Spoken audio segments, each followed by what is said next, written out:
Bienvenue dans cette méditation. Installez-vous confortablement, les yeux fermés ou ouverts, mais les yeux fermés va favoriser la relaxation. Prenez quelques respirations en gonflant le ventre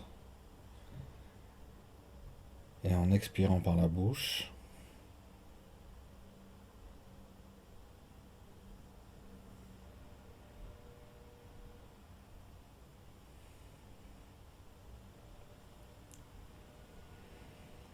Maintenant, prenez conscience de votre corps posé sur le support sur lequel vous êtes allongé ou assis, les points de contact, le dos, le bas du dos, le haut du dos, le cou, l'arrière de la tête, les cuisses, les jambes, les mollets, les talons, les fessiers.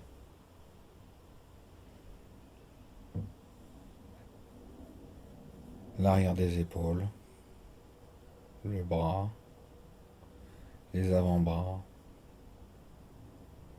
vos mains. Prenez conscience de l'ensemble de votre corps, de haut en bas, de bas en haut.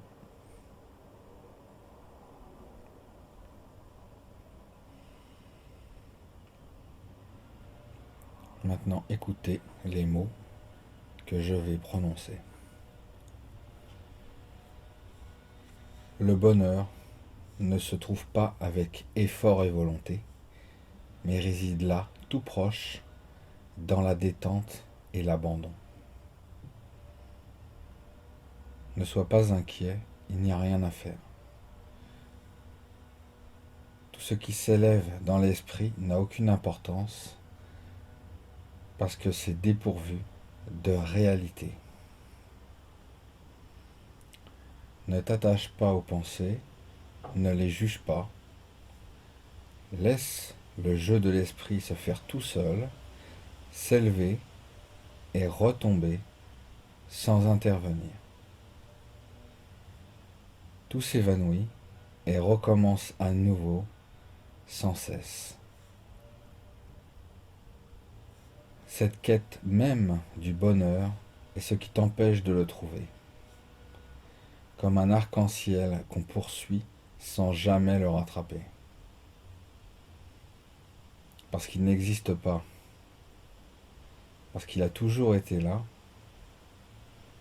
et parce qu'il t'accompagne à chaque instant. Ne crois pas à la réalité des choses bonnes ou mauvaises, elles sont semblables aux arcs-en-ciel.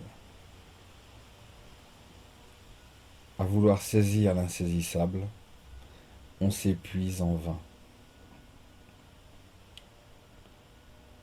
Dès lors qu'on relâche cette saisie, l'espace est là, ouvert, hospitalier et confortable.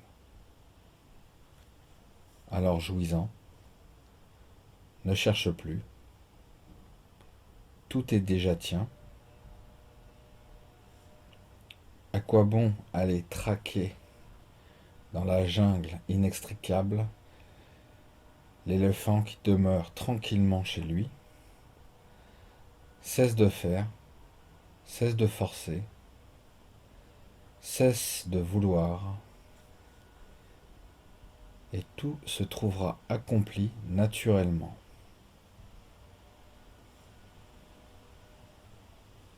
Laisse cet esprit, le tien, dans la détente, sans artifice. Dans cet état, regarde le mouvement des pensées. Établis-toi sur ce mouvement sans forcer. Dans cet état se révèle un calme.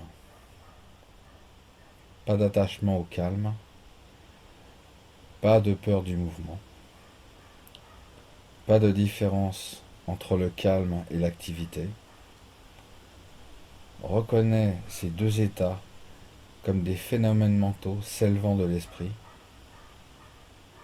Dans cet état, repose, sans saisie, sans attachement, seulement dans l'espace naturel, notre essence. Dans cet état, l'essence de ton propre esprit, sagesse, vacuité radieuse, va s'élever et tu n'auras pas de mots. Dans cet état, poindra une stabilité naturelle. Ne tiens pas la stabilité pour quelque chose, mais sois spontané, naturel et libre. Ne t'attache pas, ne regrette pas les créations mentales, mais s'il te plaît, demeure.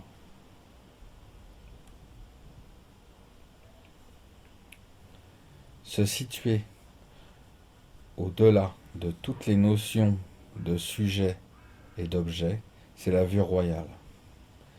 Non agir, non méditation, non distraction, c'est la méditation royale.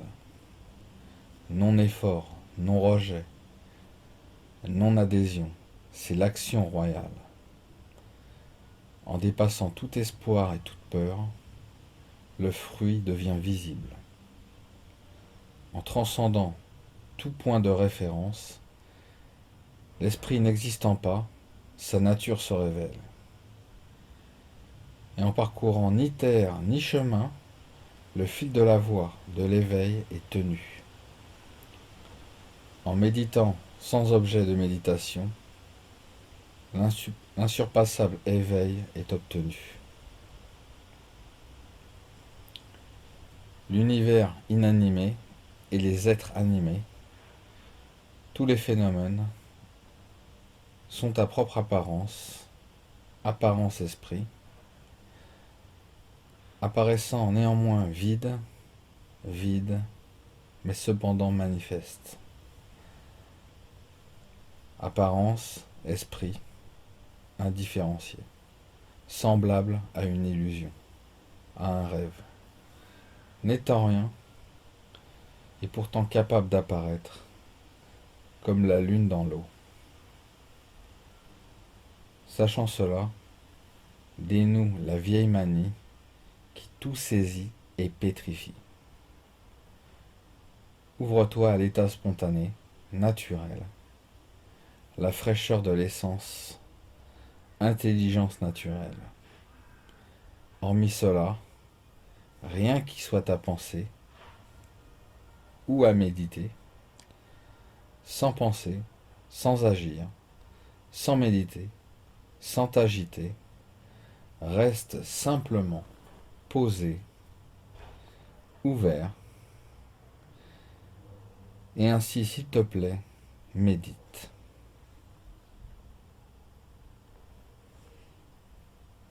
Par l'esprit ne peut être cherché. L'esprit n'existe pas. L'essence est vide, vide et illimitée. Elle illumine toute chose.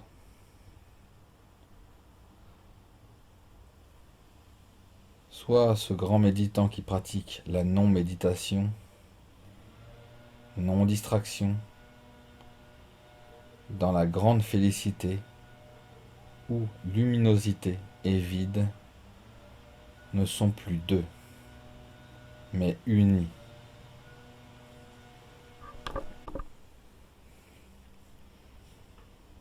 Ne fais jamais rien avec ton esprit, demeure dans un état naturel et authentique. Ton esprit qui ne vacille pas est le corps absolu. La clé est méditer ainsi sans vaciller. L'expérience est la grande réalité au-delà des extrêmes. Sur l'océan translucide, des bulles apparaissent et disparaissent. Il en va de même des pensées qui ne diffèrent en rien de la réalité ultime. Ne te sens donc pas coupable, détends-toi. Ce qui s'élève, ce qui se produit, ne cherche pas à t'en saisir, laisse-le immédiatement repartir. Les apparences, les sons et les objets sont ton propre esprit. Il n'existe rien hormis l'esprit. L'esprit est au-delà des extrêmes de la naissance et de la mort. La nature de l'esprit, la conscience transcendante, utilise les objets des 5 sens, mais ne s'égare pas hors de la réalité. Dans l'état d'équilibre de la sphère de la réalité, il n'existe rien à abandonner ou à pratiquer, ni méditation, ni après-méditation. Le dehors et le dedans naissent simultanément. Ce yoga non conceptuel est comme le flux d'une rivière. Le seul endroit où chercher étant l'esprit, le chemin du grand saut est la non-activité de l'esprit. Si tu ne nourris aucun espoir pour le fruit, c'est le grand saut. Si tu ne nourris aucune pensée de non-pensée, les pensées sont comme les nuages dans le ciel. Si tu comprends cela, leur nature est vide. La vue, la méditation, l'action et le fruit sont inséparables et naissent simultanément. Si tu réalises la non-dualité, c'est le fruit suprême de l'éveil. La non-méditation est non-activité de l'esprit. L'état naturel de l'esprit